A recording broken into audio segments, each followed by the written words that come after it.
This is going to be the big interosseous insertion device. This is going to be SIMS protocol 17B, and my name is Roy Smith. Quick overview of the objectives. Identify and verbalize the anatomy and physiology related to the insertion location. Identify and verbalize the indications for placement of a big I/O device. Identify and verbalize the contraindications for the big I/O placement. Identify and describe the items required to place a big I/O device. Identify, describe, and demonstrate the appropriate anatomical location for placement of a big I/O device for both the humeral and the tibial application. Identify, describe, and demonstrate the post-application position of the patient whenever you place a big I/O in the humeral head. Identify, describe, demonstrate the appropriate cleaning of the insertion site for a big I/O device. Identify, describe, and demonstrate the universal steps for placement of a big I/O device in the proximal tibia or humerus. Identify and describe and demonstrate the application of a lidocaine bolus for a conscious patient. Verbalize the cautions associated with application of the big I/O device, and verbalize the removal of the big I/O device. Terms. The terms that we're going over here are for anatomical location. In addition, some of the terms as far as the disease processes that would be a contraindication for placing the big I/O to begin with will be listed in here as well. So bone anatomy, we're going to go over interosseous definition, proximal tibia, tibial tuberosity, proximal humerus, acromion, coracoid process, greater tubercle, epiphyseal plate, osteogenesis imperfecta, osteoporosis, and an orthopedic procedure. And there's several orthopedic procedures that would contraindicate the application of a big I/O device. Bone. A bone is a rigid organ that constitutes part of a vertebral skeleton.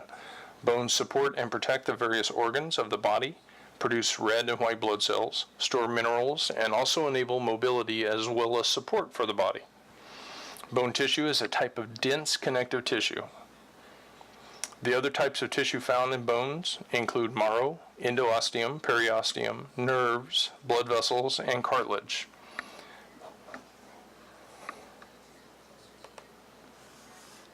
The reason the I/O works is because of the vascular beds that are located in the bone itself. So upon insertion of a big I/O and pressurization in here, the fluid easily gets into the vascular system. That is also why, due to this, we need a pressure bag. The pressure bag applies pressure on the intravenous site and will easily get it into the vascular space. The following video is a fluoroscopy of a humeral I/O. It's in real time. The fluid that is pushed through this is going directly into the superior vena cava. This allows for faster drug receptor site application and the ability to facilitate essentially a central line in the application of cardiac arrest or shock.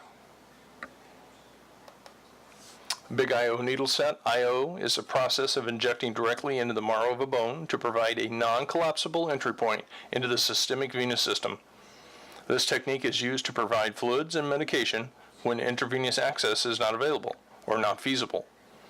A comparison of IV, IM, or I/O routes of administration concluded that the interosseous route is demonstrably superior to intermuscular and comparable to IV administration.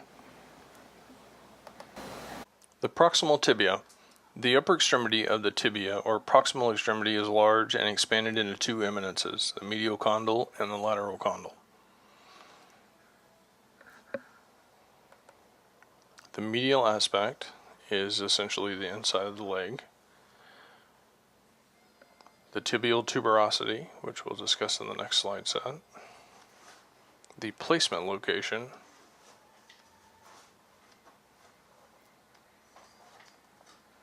is going to be about right there.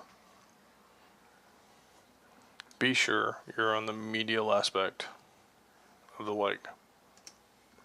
Tibial tuberosity. The tuberosity of the tibia, or tibial tuberosity, or tibial tubercle, is the large oblong elevation on the proximal anterior aspect of the tibia, just below where the anterior surface of the lateral and medial tibial condyles end. This is easily palpatable from the patella. Find the tibial tuberosity. It is going to be the process, or this bone outreach, just below the patella and just below the knee joint. From that location, we're going to come over an inch and essentially come up towards the knee a half of an inch. Now that should be just where this process is, just above it on the bone. We should be looking at a flat aspect from the tibial tuberosity about midway through the bone, midway through the flat portion of this bone, for our insertion site for the IO and the tibia. Proximal humerus. The upper or proximal extremity of the humerus consists of the bone's large rounded head joined to the body by a constricted portion called the neck and two eminences, the greater and lesser tubercle.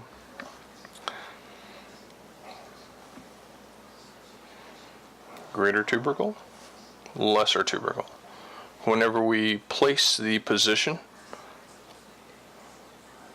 of the arm and rotate it inward towards the belly button, this will hide all of this aspect from us upon insertion of the humeral head.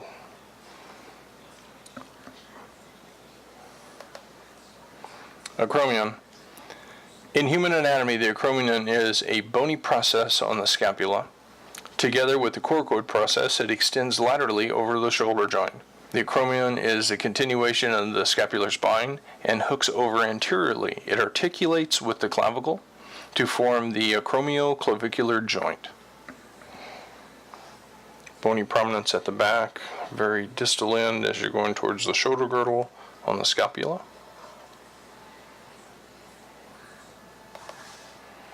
Coracoid process. The coracoid process is a small hook-like structure on the lateral edge of the superior anterior portion of the scapula. Pointing laterally forward, it together with the acromion serves to stabilize the shoulder joint. It is palpable in the deltopectoral groove between the deltoid muscle and the pectoralis major muscles, essentially the chest muscles and the shoulder, where you would give an IM shot in the upper arm. This is going to be on the anterior section.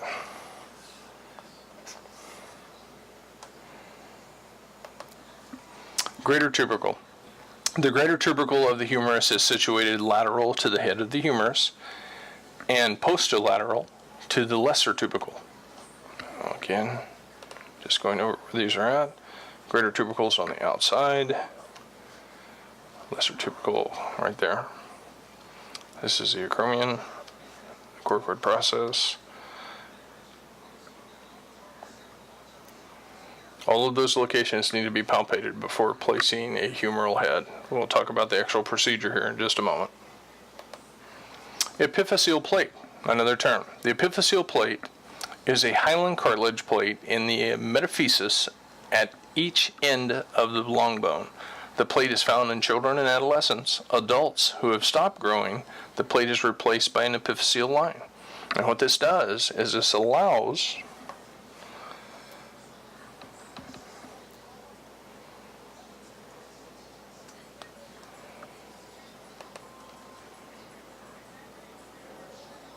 it allows for growing of the long bones, and they all grow from the epiphyseal line. This is them located here and here. While you're still growing, the bone remodels itself and elongates.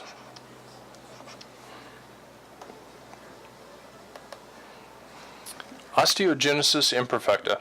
Osteogenesis imperfecta, also known as brittle bone disease or Lobstein syndrome, is a congenital bone disorder characterized by brittle bones that are prone to fracture. Osteogenesis imperfecta may also present with shorter height, neurological features including communicating hydrocephalus, bacillary invagination, and seizures, blue sclera, hearing loss, or other complications. The fractures themselves can cause acute and chronic pain, reduce quality of life, and depression. The sclera of your eye is essentially connective tissue. The reason that they have blue sclera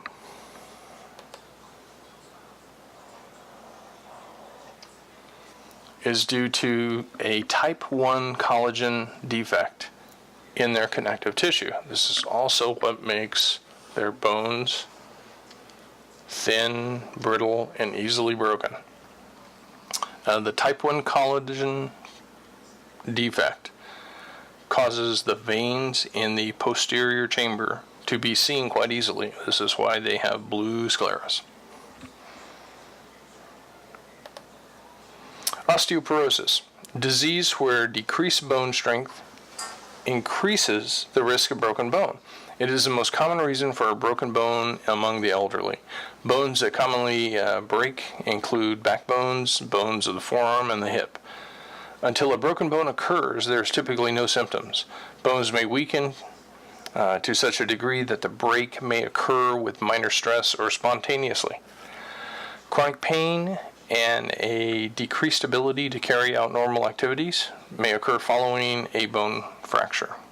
Fragile bones from osteoporosis may complicate the application of an IO. It's also, this as well as osteogenesis imperfecta is a contraindication. You may fire the needle directly through the bone. It may cause a fracture instead of the application of an IO. Orthopedic procedure. Knee replacement or knee arthroplasty is a surgical procedure to replace weight-bearing surfaces of the knee joint and relieve pain and disability. Now, this can pose a problem. I'll just kind of show you here. In the placement of an IO. It's not going to get done what needs to get done. It's probably going to hit the prosthesis, not be able to infuse into the vascular space. So one of the contraindications is an orthopedic procedure that we've listed. A knee replacement, as well as a couple others, are an absolute contraindication. If common sense approach, if you have another extremity that does not have an orthopedic procedure in it, then choose that one. Other orthopedic procedures that may pose problems are humeral head replacements and below-the-knee amputation. Now, the problem with the below-the-knee amputation is during the remodeling of the bone, this may not have the vascular beds required to get it into central circulation. Indications. It is the first choice access in cardiopulmonary arrest unless an IV access can be achieved in a timely fashion. Second choice in dynamic life-threatening shock or respiratory failure, if IV access cannot be achieved in a clinically needed time. So if they're in shock, if they are essentially circling the drain on you, if you can't get an IV started, think about using an IO.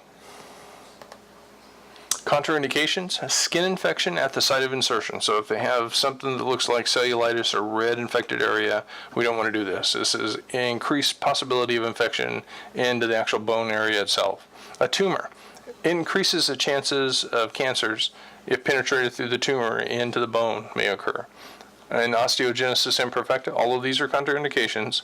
Thin bone margins with brittle osteum may fracture during application. Osteoporosis, also brittle bones, they may fracture during application. A second attempt following a previous IO insertion. An example of this, I already tried the IO once and it penetrated the bone. And now I'm trying in a new location on the same bone. You just created a hole in your first attempt, probably.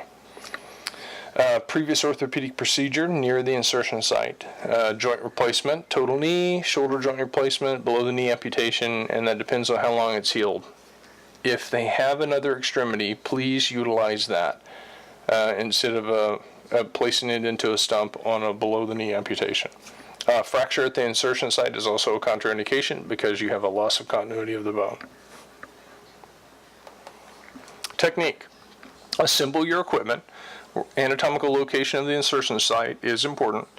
Universal procedures for placement of the Big IO device is what we're going to talk about in this section. Assembly of equipment. The Big IO needle set, and please, if you have an adult versus a pediatric bone injection gun, saline lock or IV pigtail, alcohol wipe, saline flush or syringe, lidocaine if applicable. If the patient's responsive, you may want to consider lidocaine, and a pressure infuser or a pressure bag. We're going to look at the anatomical locations for both the humeral and the tibial site in this section. Humeral insertion anatomy. This is going to be the anatomy and location and technique for finding the anatomy for the humeral insertion. The humeral insertion site. This is figures 2.1, 2.2, 2.3. Position the arm at 90 degrees, flexion as close to the body as possible. If conscious, the patient should be sitting upright to make this happen. Position the patient's hand on top of the umbilicus. Locate two major landmarks, the acromion and the coracoid process.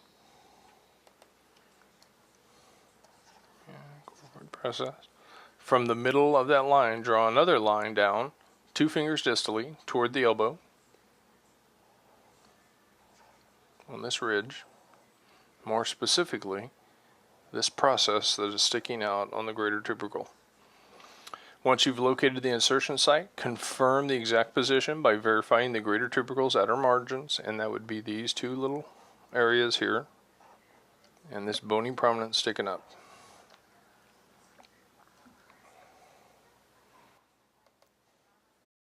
I will be demonstrating the proper insertion of an intraosseous needle in the proximal humerus. Proximal humerus has many benefits, one of which is it's a large target. And just to appreciate how anterior to the midline the proximal humerus lies, one can take the palm of your hand and actually palpate the anterior portion of the proximal humerus with the palm of your hand. The patient's hand should be placed over the abdomen in order to help internally rotate the humerus, to keep the intertubercular groove, which is where the biceps tendon is, medially and out of your field. The site of insertion is the greater tubercle, which is on the anterolateral aspect of the upper arm. In order to find the proper landmarks, I'm going to go over some techniques that you can use in order to feel the proper bony anatomy. The first thing that should be done with the patient's hand over the abdomen and the elbow tucked in and the arm adducted against the body, one should place the ulnar aspect of the left hand, in this case, in the axilla to help define the anterior border and keep myself out of the medial aspect of the arm, which is where the brachial plexus resides. The other hand should be placed in a perpendicular fashion in the midline of the upper arm, and where my thumbs will come together will define a line over which I should be palpating to feel for the surgical neck. The proper target is about 1 or 2 centimeters or 1 finger breadth above the surgical neck. So I'm using my hands in order to define where along the upper arm I should palpate, and palpating up and down I will feel for the surgical neck. It will feel like a golf ball on a tee. Where the golf ball meets the tee, that's the surgical neck. The proper placement is approximately 1 or 2 centimeters or approximately 1 finger breadth above that. So I've determined my landmarks. I'm eyeballing where I believe I'm going to be putting the needle, and I want to make sure I'm putting the needle at approximately a 45-degree angle, and I'm flush and perpendicular with the plane of the skin at that insertion point. Tibial insertion anatomy. Locate the insertion site. First of all, find the tibial tuberosity. Measure 1 inch, 2 fingers medially towards the inner leg. From the tibial tuberosity on the inside of the leg, approximately 1 inch or 2 fingers. Then measure approximately 0.5 inches, approximately towards the knee. Your insertion site should be right here. Item C is the insertion site on this diagram that we're looking at here. Universal 8-step procedure for placing the Big IO. We're going to talk about each of these. First of all, position the Big IO at 90 degrees to the surface of the site. That is, no matter which site you're choosing, whether it be the tibia or the humerus. Remove the safety latch.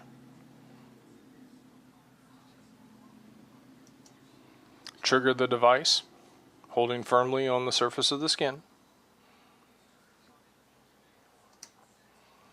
Remove the big IO from side to side action. Now the needle should already be in the bone at this point. All you're doing is just removing the actual device off of it. Clip and secure. This is going to lock it down and give you an area to tape upon if necessary. Remove the trocar.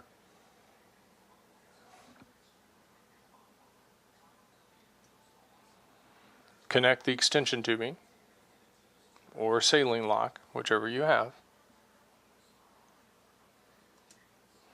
Aspirate the actual bone insertion site and infuse. And pull back to see if you have a Morrow sample. If you don't, that's okay. The point of this is as long as the fluid flows. So if you have a good flush that goes in without any kind of difficulty, then the IO site is probably still good. Fluid administration. Fluid administration will require the use of a pressure infuser. Reason being is we have this inside the bone marrow in the interosseous area. Due to increased pressure of the bone marrow space, IV fluid will not infuse without assistance of the pressure infuser. Inflate pressure infuser until the IV fluid is seen infusing with a constant flow. Monitor for extravasation or fluid leaking outside of the bone, and monitor the need to reinflate the pressure infuser. We should try to keep it in this manometer that is right here, this green section. Now, that should be enough pressure to facilitate interosseous infusion, my apologies, and keep the fluid flowing. Lidocaine consideration. We would use lidocaine if the patient's responsive and able to sense pain. Now, since we have essentially room temperature liquids going into the core of the bone, it might be uncomfortable. It actually is uncomfortable. The number one complaint that people have whenever they're conscious is the infusion or the cold sensation of the fluid. Consider the lidocaine 2%, 1 milligram per kilogram, and we're going to cap this per protocol at 40 milligrams.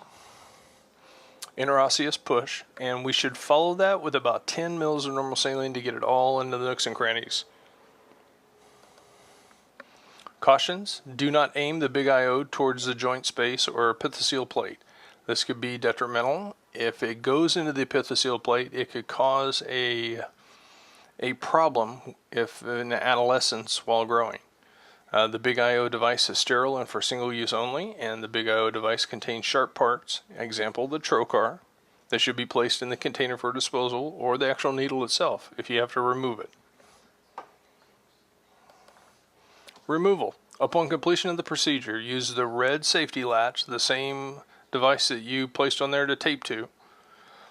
Place the square portion of the latch around the square portion of the hub and pull upward while twisting. This should easily facilitate the removal of the IO device. If you have any questions concerning this chapter, please feel free to contact me. My name is Roy Smith, SmithR@SamaritanEMSOK.com or 405-492-8243. Thank you.